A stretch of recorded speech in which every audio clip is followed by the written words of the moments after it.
Bismillahirrahmanirrahim. Kali ini kita akan mencontohkan praktik kucing. Perkenalkan, nama saya Ibu Musriana. Saya adalah CGP Angkatan 4 Kota Tarakan, Kalimantan Utara. Coaching adalah sebuah kegiatan komunikasi atau empowerment yang bertujuan membantu para kuci dalam mengembangkan potensi yang dimilikinya dalam mencari solusi dari permasalahan yang dihadapi agar hidupnya menjadi lebih efektif. Oke, terima kasih. Assalamualaikum warahmatullahi wabarakatuh. Waalaikumsalam. Mempunyai kasus pertama, saya akan bacakan kasusnya terlebih dahulu, bahwa seorang guru sangat memahami jika Rina, salah satu muridnya, berbakat dalam berpidato dalam bahasa Inggris. Ia mendorong Rina untuk mengikuti perlombaan pidato dalam bahasa Inggris tingkat kabupaten. Namun, nampaknya Rina masih belum percaya diri. Bagaimana cara Anda dalam menanggapi hal ini? Baik, siap Bu Tati, skenario satu-satu kita? Siap, Bu Nana. Ya, terima kasih. Hai Tati, apa kabar hari ini? Ibu Nana baik, Bu. Tapi Ibu perhatikan, minggu-minggu ini Tati kelihatannya murung. Apa kamu mau berbagi cerita dengan Ibu? Iya sih, Bu. Saya lagi galau, Bu. Ih, galau kenapa? Apa ada yang ingin kamu ceritakan dengan Ibu? Itu loh, Bu. Saya itu lagi bingung. Soalnya perlombaan pidato dalam bahasa Inggris tingkat kabupaten ini akan segera diadakan. Jadi saya bingung, Bu, harus bagaimana. Mengapa kamu bisa berpikiran begitu? Kamu kan punya potensi yang lebih. Ya, Bu. Soalnya saya belum melakukan persiapan, Bu. Memangnya persiapan apa saja yang biasa kamu lakukan sebelum mengikuti lomba, Tati? Ada sih, Bu. Biasanya tuh saya akan berlatih tuh, Bu, berpidato, melatih kosakata agar lebih lancar, Bu. Oh, begitu. Biasanya kamu kalau berlatih itu dengan siapa sih? Biasanya saya berlatih dengan melihat YouTube, Bu, internet, dan dibantu juga dengan kak saya, Bu. Kira-kira apa ada cara lain selain yang biasa kamu lakukan, Tati? Biasanya saya meminta bantuan dengan guru bahasa Inggris juga sih, Bu. Wah, itu ide bagus sekali, Tati. Kira-kira kapan sih kamu akan melakukannya? Kemungkinan secepatnya sih, Bu. Ibu senang mendengarnya, Tati. Kira-kira kamu mau tidak menceritakan hasil apa yang akan kamu lakukan nanti? Pasti, Bu. Saya senang kok bercerita dengan Ibu. Makasih ya, Bu, sudah mau mendengarkan kegelisahan. Ya, sama-sama, Tati. Semoga berhasil ya. Semangat. Ya, Bu, sekali lagi terima kasih, Bu, sudah mendengarkan saya. Sama-sama, Tati. Ya, Asus 2. Sebelum itu, ikut masih saya ya, dan kucingnya Ibu Aini, dan pengamatnya Ibu Tati dan Pak Panca. Saya akan bacakan kasus 2. Seorang murid bercerita jika dia merasa diperlakukan tidak adil oleh seorang guru. Yang besar, murid di kelas mengikuti les privat tersebut. Murid tersebut merasa tidak nyaman ketika guru sering menyindir murid yang tidak mau ikut les privatnya. Bahkan, murid tersebut juga merasa bahwa nilai yang diberikan pun tidak adil. Para murid yang mengikuti les guru tersebut mendapat nilai yang lebih baik dari murid tersebut. Siap, Bu Aini? Siap, Bu Nana. Ya, hai Aini, apa kabarmu, Nak? Alhamdulillah baik, Bu. Sepertinya Ibu perhatikan, minggu-minggu ini kamu terlihat murung. Enggak kok, Bu. Saya baik-baik saja. Jangan malu, ayo cerita sama Ibu. Siapa tahu kalau kamu mau bercerita, permasalahanmu akan teratasi, Nak. Iya sih Bu, sebenarnya saya lagi merasa tidak diperlakukan Oh, oleh seorang begitu. guru. Kamu sebenarnya mengharapkan apa sih dari pembicaraan kita ini? Maunya saya sih agar guru tersebut memperlakukan adil sama saya, sama seperti teman-teman yang lain, Bu. Oh, kira-kira kamu tahu nggak kenapa guru tersebut melakukan seperti itu terhadap kamu? Tahulah, Bu, karena saya tidak mengikuti les privat yang diadakan oleh guru tersebut. Jadi, apa yang sudah kamu lakukan? Ya, mencoba mendekati guru tersebut, Bu, dan menanyakan kepada guru tersebut agar bisa memperlakukan saya secara adil. Selain cara itu, apa ada ide-ide baru yang akan kamu lakukan? Hmm, Mungkin saya akan menemui guru tersebut dan mencoba menceritakan apa yang selama ini telah saya rasakan. Wah, itu ide yang sangat bagus, Aini. Kira-kira siapa yang dapat membantumu untuk menyelesaikan masalah ini, Nak? Kalau ibu tidak keberatan, saya ingin ibu mau membantu saya agar saya bisa bertemu dengan ibu guru tersebut.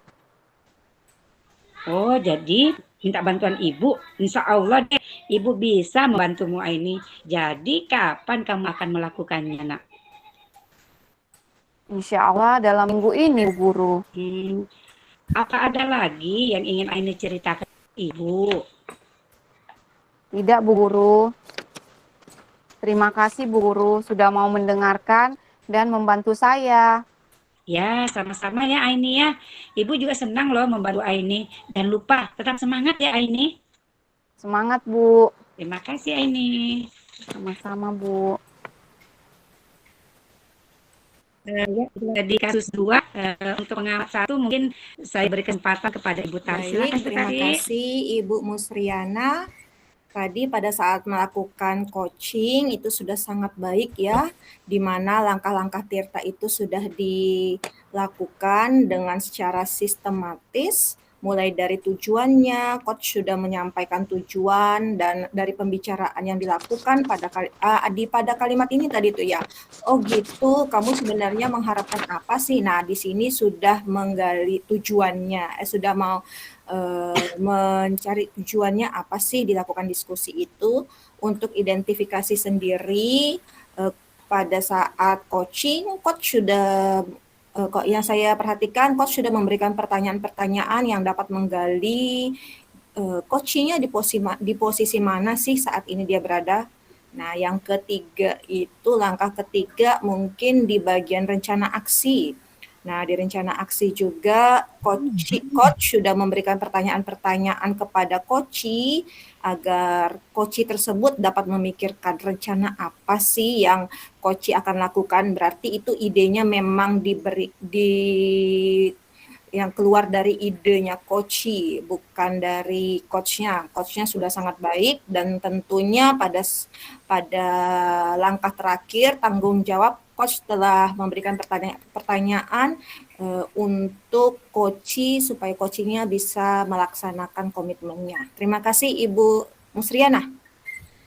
Sama-sama, terima kasih banyak atas tanggapannya ya Bu Tati ya. Kita lanjut ke pengamat 2 kepada Pak Panca, kami persilakan.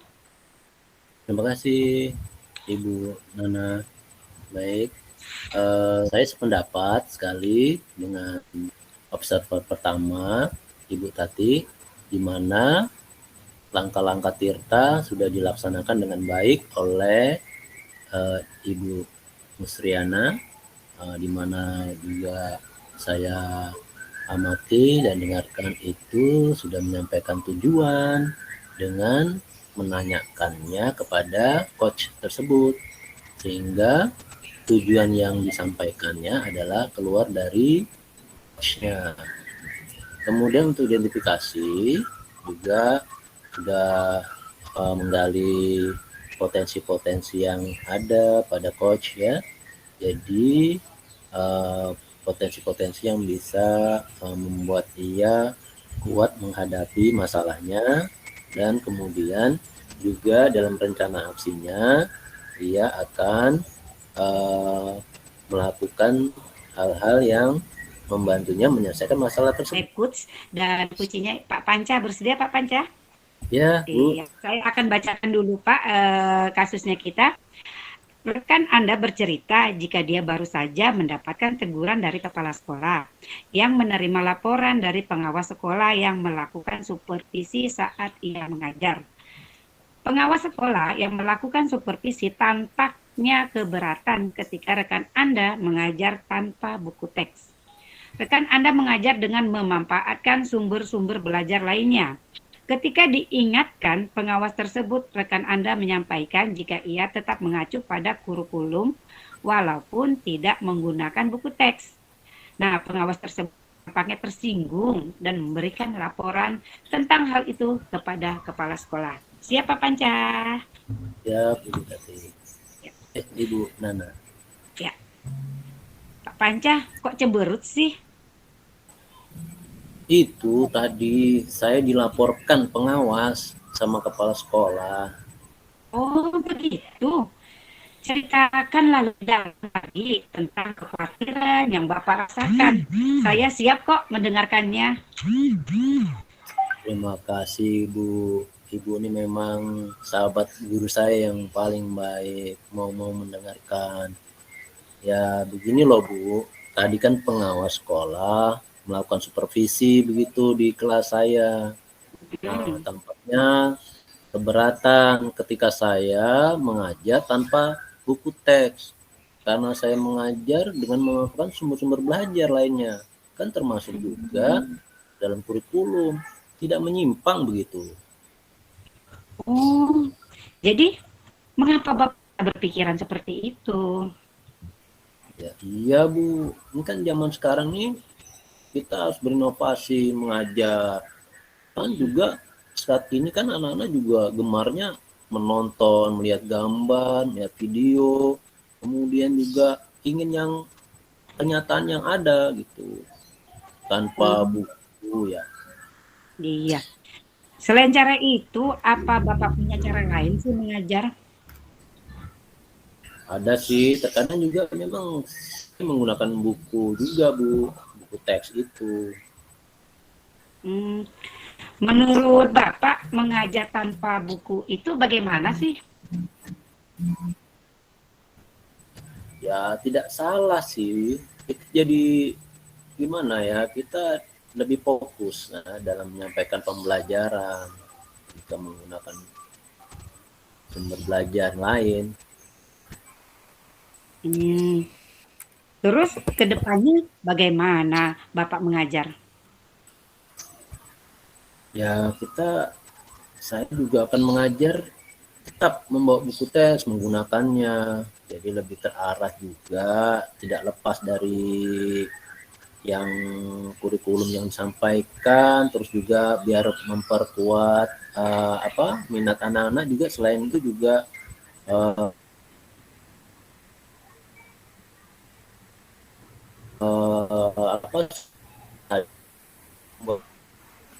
lebih semangat, dan juga anak-anak kan masih Dari apa yang kita diskusikan, mana yang ingin Bapak pilih dan mengapa?